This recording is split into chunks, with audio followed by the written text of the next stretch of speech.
అండి అందరికీ good morning. ఈ రోజైతే మీ అందరితో పాటు నేను నా మార్నింగ్ రొటీన్ అయితే షేర్ చేయబోతున్నాను. ఉదయాన్నే ఇంట్లో చిన్న చిన్న పనులన్నీ కూడా కంప్లీట్ చేసుకున్న తర్వాత 6:40 ఆ టైంకి అయితే ఇంటి బయట ముగ్గు పెట్టడానికి అయితే వచ్చానండి. నాకు రెగ్యులర్గా ముగ్గులు పెట్టడం అంటే బాగా ఇష్టం. అంటే ఏదో పెట్టాము అనేలాగా పెట్టకుండా ఇంకా కొంచెం నీట్గా టైం తీసుకొని మంచిగా వేసుకుంటాను కలర్స్ ఇవన్నీ కూడా. బట్ ఈ రోజు ఏంటంటే థర్స్డే కదా, మెయిన్ ఫ్రైడే, మండే, తర్వాత మంగళవారం, శనివారం ఇలాంటి టైంలో నేను పూజలు చేసుకుంటూ ఉంటాను. అప్పుడు ఇంకా నిండుగా పెట్టుకుంటాను. ఈ రోజు థర్స్డే కదా, ఇంట్లో క్లీనింగ్ అదంతా ఉంది కాబట్టి కొంచెం సింపుల్గానే నార్మల్గా వేసే ముగ్గు అయితే వేసేసుకున్నాను. అలాగే వేసాను అనేలాగా కాకుండా మా రోడ్ ఏంటంటే కొంచెం వైట్గా ఉండటం వల్ల ఈ ముగ్గు సరిగ్గా కనిపించదండి. అందుకని ఎల్లో అండ్ రెడ్ కలర్ ఉంటుంది కదా మనకి నార్మల్గా దొరికితే, అవైతే తెచ్చి పెట్టుకుంటూ ఉంటాను అనమాట. రెగ్యులర్గా ఇవి కొంచెం వేసామనుకోండి కొంచెం ముగ్గు కలగా ఉంటుంది.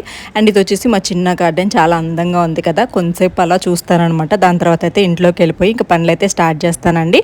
ఫస్ట్ అయితే ఇంకా సోఫాలు, దివాన్ అంతా కూడా విదిలించేసి సరి చేసేసి ఇంట్లోకి ఎండ వెళ్తురు రావాలి కదండి, సో అయితే ఓపెన్ చేసి పెడతానమాట. నైట్ టైం అయితే క్లోజ్లో ఉంటుంది, ఏసీ అది వేసుకుంటూ ఉంటాం కాబట్టి.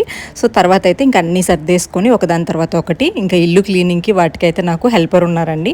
మెయిన్ ఇంకా తుడుచుకోవడం ఇదంతా ఉంటుంది కదా, అండ్ అంట్లన్నీ బయట వేయడము, తర్వాత కిచెన్ దగ్గర క్లీన్ చేసుకోవడము ఇదంతా కూడా నేను చేసుకుంటూ ఉంటాను. ఇంకా ఇంట్లో కొంచెం పని అయిపోగానే వెంటనే వెళ్ళి పిల్లల్ని అయితే నిద్ర లేపుతానండి. 7 గంటలకి అలా లేపుతాను. పిల్లలకి వ్యాన్ వచ్చేసి 9కి వస్తుంది అనమాట. సో దానివల్ల పెద్ద హడావిడి చేయాల్సిన అవసరం లేదు. 8:30కి అలా వచ్చిందనుకోండి కొంచెం హడావిడి చేసేయాలి. 6కి అట్లాగా నైట్ కొంచెం లేట్గా పడుకుంటారు కాబట్టి 7 గంటలకైతే నిద్ర లేపుతాను. ఫాస్ట్గానే రెడీ అయిపోతారండి.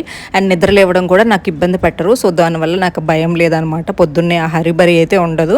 సో వాళ్ళంతటా వాళ్ళ పనులు చేసుకుంటారు. దాని తర్వాత అయితే ఈరోజు పిల్లల్ని స్కూల్కి పంపించేసిన తర్వాత రొయ్యలు ఉన్నాయండి, ఫ్రిడ్జ్లో ఉన్నాయి. సో వాటిని అయితే బయటికి తీసేసి వాటికున్న నరాలు అవన్నీ తీసేసి ఈరోజు ఎగ్ అలాగే రొయ్యలు చేద్దాము అని చెప్పేసి అనుకున్నాను.